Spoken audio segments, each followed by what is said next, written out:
It was one of the longest and most successful television ad campaigns in history. The first spot aired in 1953. A sharply dressed woman, complete with hat and gloves, walks through the front door and says, "Hello, I'm your Avon representative. I'm here to show you Avon's finest cosmetics and toiletries. Thank you for inviting me in. First, here's Avon's wonderful Color Last lipstick. It lasts for hours but never dries the lips. It comes in 12 very flattering shades, colors that are right for your complexion and costumes. Each has its harmonizing rouge and Avon nail polish. And there's Avon face powder made in luscious, natural-looking shades. And then you can choose from Avon's many creams, lotions, and delightful fragrances. All Avon products are the finest quality and moderate in price. Welcome your Avon representative when she calls. If no representative is calling on you, look up the Avon office in your phone book and ask for service. Or write Avon, Box T, 30 Rockefeller Plaza, New York 20, New York. The campaign ran for 14 years. It became more sophisticated over time, including adding that infamous ringing of the doorbell and the ding-dong, Avon calling. There's a call and response for you. And always the tagline, welcome your Avon representative when she calls. I remember an Avon representative ringing our doorbell when I was a young girl, no mistaking who she was or why she was calling. If only God called in a similar, straightforward way, wouldn't that be something? Hello, I'm God. I'm your creator. I'm here to tell you all about what's coming down the pike and what I want you to do with your life. Thank you for inviting me in. How much easier it would be if God called like that. I'm guessing there would be a lot more restful sleeping going on if that were the case. In this morning's story, we hear of two people who would have had a much easier night of it, the old prophet Eli and the young boy Samuel. Their encounter comes in the 3rd chapter of 1 Samuel. And from a wider perspective, it's early in the life of ancient Israel as a nation. The beloved leaders, Moses and Joshua, are long gone, and things are far from perfect, even in the Promised Land. The Israelites have been led by a succession of judges with greater to lesser degrees of success, mostly lesser. Without strong leadership, everyone's pretty much done what they thought was right in their own eyes. So 1 Samuel opens with the story of Samuel's mother Hannah and her husband Elkanah. Hannah has yet to have a child, something that has brought her much grief. But she continues to ask, even begs God for a child, and she promises that she will dedicate that child to God.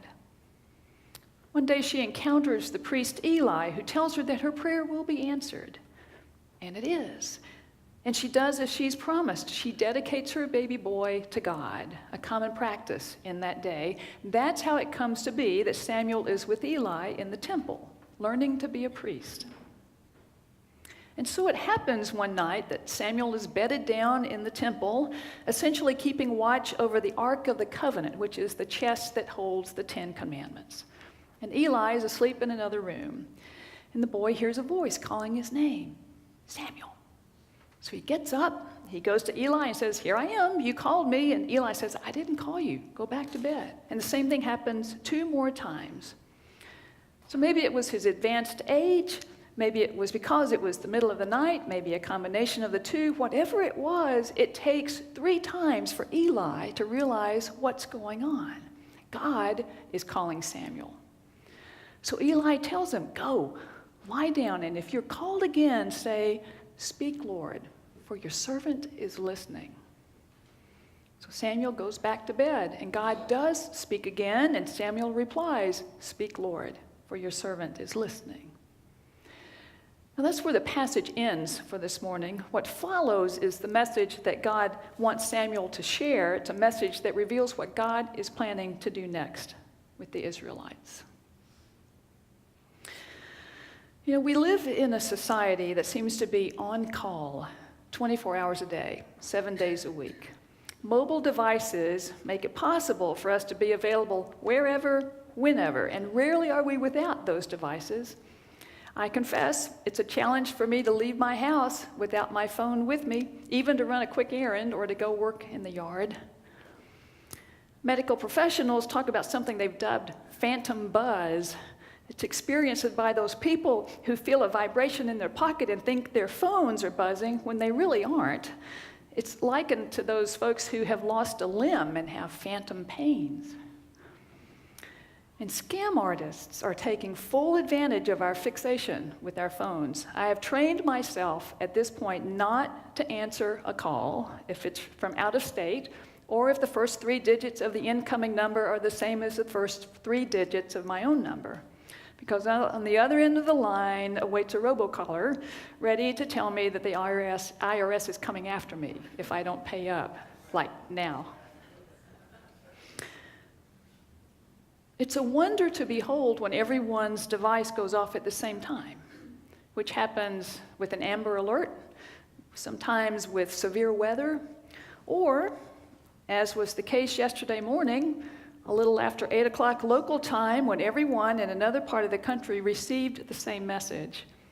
Ballistic missile threat inbound to Hawaii. Seek immediate shelter. This is not a drill. It turned out to be a false alarm. With those 38 minutes between the alert and the all clear had to have been a strain on the old ticker, as they say. So we're told that back in Samuel and Eli's day, the word of the Lord was rare. Visions were not frequent. Perhaps Eli was slow in discerning God's voice to Samuel because he wasn't listening for it anymore. In our day, it's a different kind of challenge. In the midst of this constant calling, how do we recognize God's voice calling us?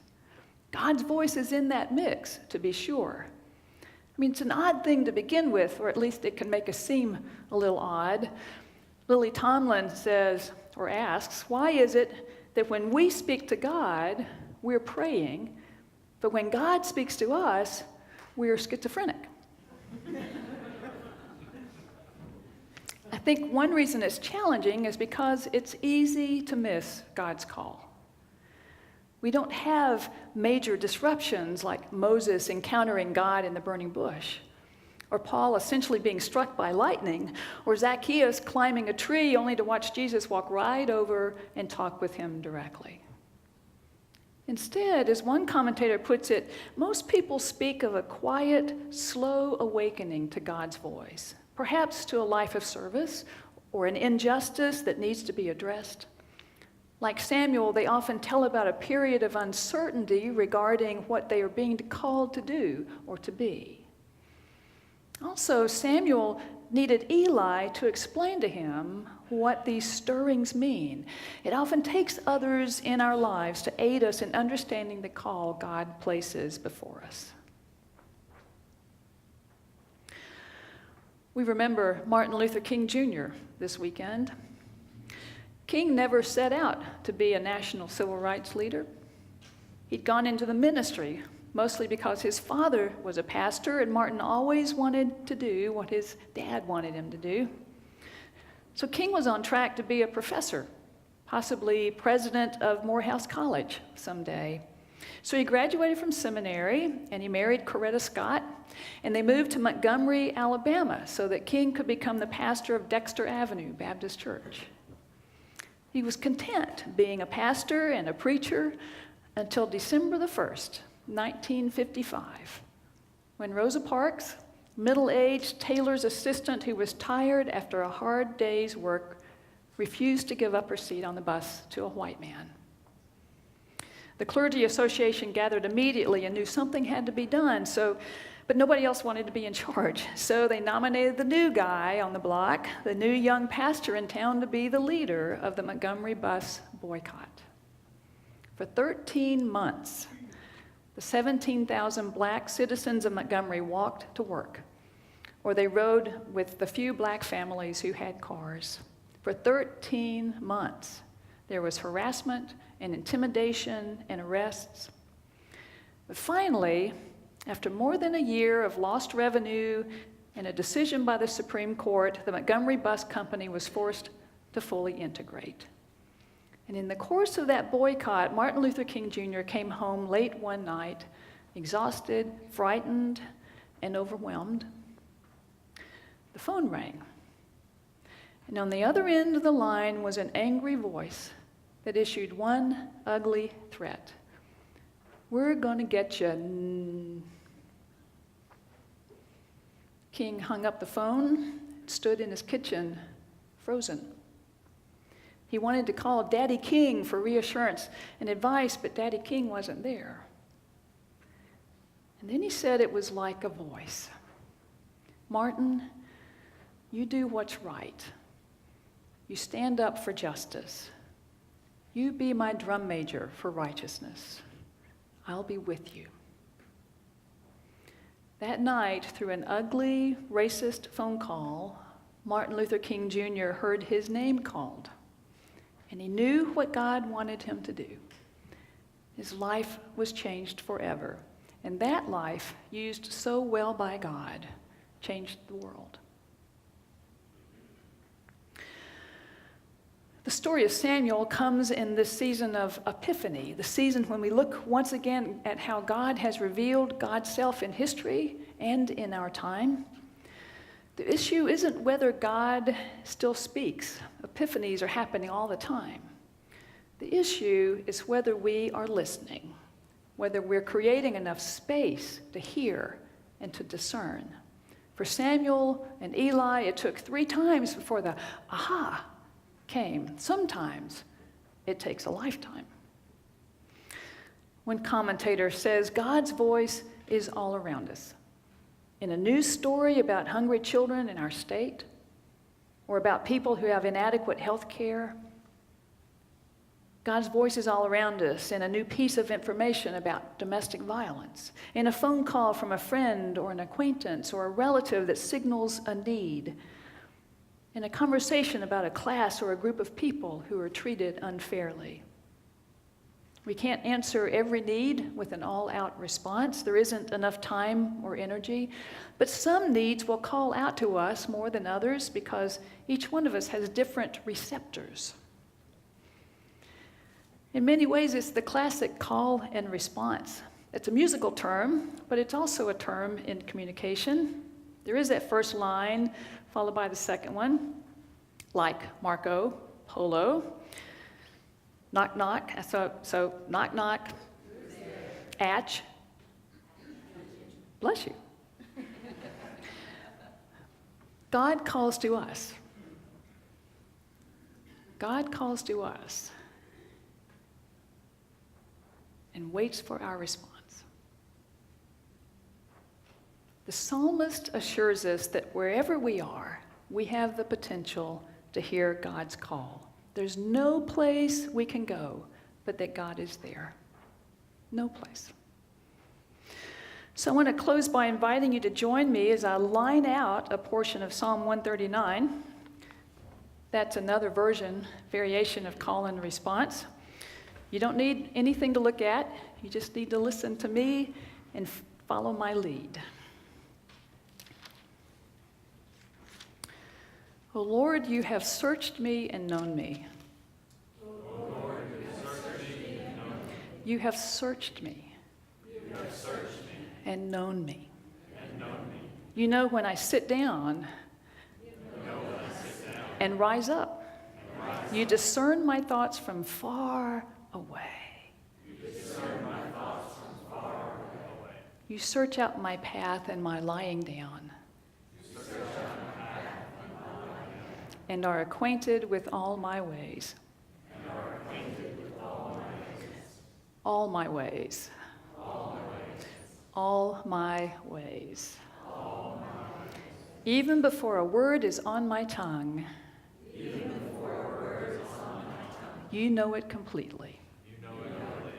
You hem me in, behind and before, and lay your hand upon me. Such knowledge is too wonderful for me. Too wonderful for me. It is so high that I cannot attain it. Where can I go from your Spirit? If I ascend to heaven, you are there. If I make my bed in Sheol, you are there. How weighty to me are your thoughts, O God. How vast is the sum of them. How vast is the sum of them. I try to count them. They're more than the sand. I come to the end. I'm still with you. I am still with you. I am still with you. I am still with you. I am still with you. The word of the Lord. Thanks be to God. Amen.